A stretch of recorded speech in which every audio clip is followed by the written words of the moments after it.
كابتن رضا عبد العال، صحتك طيب بقى. اول رابع ماتش ود في الاسبوع دوت.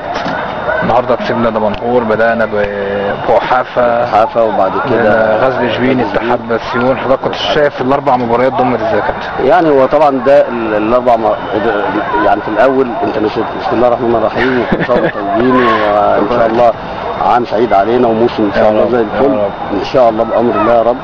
يعني ان شاء الله السنه دي متفائلين خير يعني.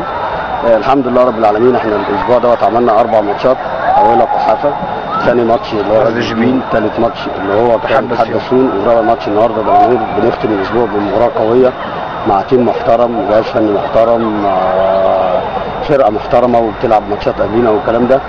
فالحمد لله والشكر لله. النهارده اللعيبه كلها الحمد لله بدات تخش، وان شاء الله لسه في ماتشات الاسبوع اللي جاي. يعني من ماتش لماتش المستوى بيعلى واللعيبه بتاخد الثقه وبتحفظ بعضها اكتر وبيبقى في انسجام اكتر، فان شاء الله خير يعني. رؤيه حضرتك الاربع المباريات كتقييم للعيبه؟ هو انت عارف ان هي تكمله للبدن، يعني أيوة. تكمله فالحمد لله. انت بتبص دلوقتي على وصلوا لايه من الناحيه البدنيه والمهاريه والفنيه. يعني هم لغايه دلوقتي وصلوا الحمد لله 65-70%. تمام. ان شاء الله كمان 4-5 ماتشات ان شاء الله يوصلوا 100% ان شاء الله، تخش على ماتشات الدوري ان شاء الله وانت قلبك زي الحديد. كابتن الدوري 11 طنطا خلاص بحري. بحري. سمعنا ان احنا بقينا في مجموعه صعبه، يعني معانا صعبه، يعني ما معانا مثلا من مجموعه. انا بقول لك اي مجموعه في ال6 مجاميع اللي هم في الدوري الممتاز دي صعب، مفيش حاجه اسمها سهل. الفرق من مفيش حاجه اسمها ضعيفه وفي حاجه اسمها قويه. انت عندك 12 فرقه، ال 12 فرقه دولت كل الفرق اقوى من بعض. يعني انا من وجهه نظري، يعني انا هقول لك انا ما بخافش انا من الفرق اللي ضعيفه. انا من وجهه نظري الفرقه الضعيفه هي اللي تخاف منها وتقلق منها، انما الفرق القويه دي انا يعني هم عايزين يكسبوا وانت عايز تكسب، بيبقى الجيم مفتوح، واللي بيبقى اعلى فنيا وبدنيا واللي ربنا موفقه هو اللي بيكون الفوز حليفه يعني. انما الماتشات اللي هي اللي انتوا بتقولوا عليها ان هي خفيفه، انا شايفها ان دي بتبقى اصعب لينا احنا او للفرق عموما اللي هي بتنافس او اللي هي حاطه في دماغها ان هي عايزه تصعد. الفرق اللي هي اللي انتوا بتقولوا عليها ضعيفه، انا بقول لك دي من اقوى من اللي هي الضعيفه، يعني اقوى من اللي هي القويه. هو الضعيف دايما هو بيبقى القوي، فما دايما ما تستهترش. احنا عندنا 12 مباراه كلهم زي بعض، 12 فرقه كلهم زي بعض، وان شاء الله بامر الله التوفيق في الاول وفي الاخر بتاع ربنا، واللي ربنا رايده هو اللي هيكون. يا رب ان شاء الله. اذا بقى عايزين نعرف اللائحه بتاعت الفرقه اتحطت؟ لا لسه اللائحه ان شاء الله هتتعمل. القائمه الثانيه راحت؟ لا لسه ان شاء الله هتروح الاسبوع اللي جاي يوم الاحد مع القرعه ان شاء الله. واللائحه ان شاء الله بامر الله يعني على 10-11 كده ان شاء الله نبدا نقعد مع اللعيبه ونقعد مع كابتن شوقي ومجلس الاداره ونشوف بقى التصور بتاعنا هيبقى ايه، وهنعلنها برضه ان شاء الله. ان شاء الله الاسبوع الجاي ماتشات طبعا يا كابتن. هو لغايه دلوقتي ان شاء الله في يوم الاحد الماليه، وفي يوم الاثنين المغربي، وفي يوم الثلاث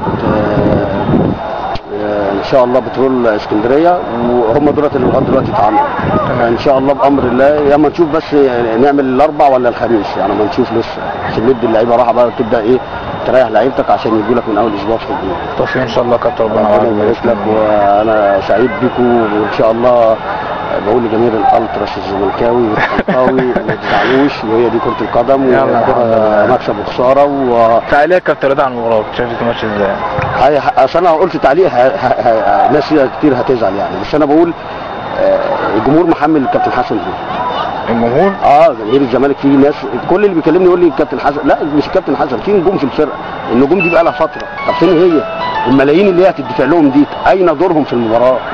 ما هو كابتن حسن على عيننا وعلى راسنا، اين النجوم؟ هو هينزل يلعب؟ يعني في لعيبه ما شاء الله الملايين في السنه كام مليون، طب فين انتاجه؟ شوطه واحده على الجول؟ وبعدين في لعيبه ثانيه، الجون اللي دخل في الزمالك اين الديفنس؟ اين الاثنين مساكين؟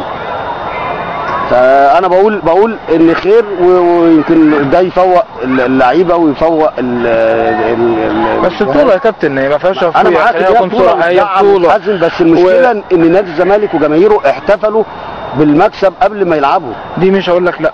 وبعدين برضو ما تنساش ما تغفلش حق انبي كسب النادي الاهلي، يعني اذا ان المفروض مختار لاعب جيد وقفل صح وذاكر. والله بص هو ربنا مش رايد، في حاجات حصلت قبل الماتش ده وقبل ماتش الحرس كان المفروض يبقى فيها حته القيم والمبادئ، وماليش دعوه بنجوميه اللاعب باسم اللاعب. هتخصم منه، مفيش حاجه اسمها فصل، في حاجه اسمها وقف وابعاد، حتى لو هخسر بطوله ما انا كده كده هخسر. متفائل للزمالك ولا الاهلي يا كابتن؟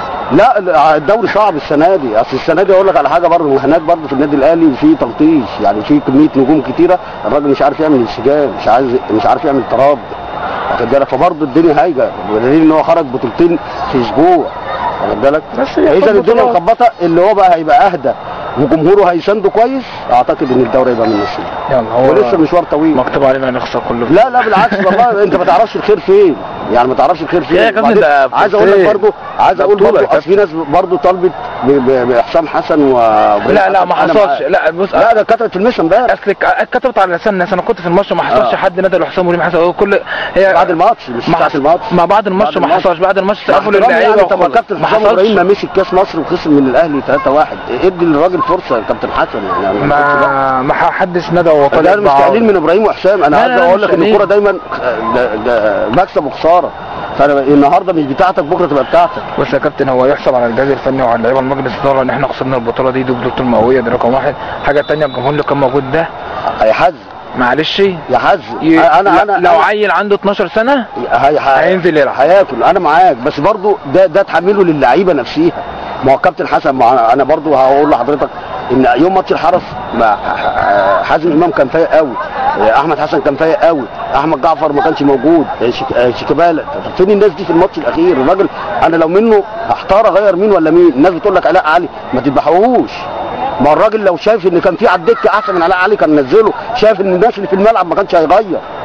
ما برضه دي نقطه برضه تتقال للناس عشان ما تذبحوش علاء علي.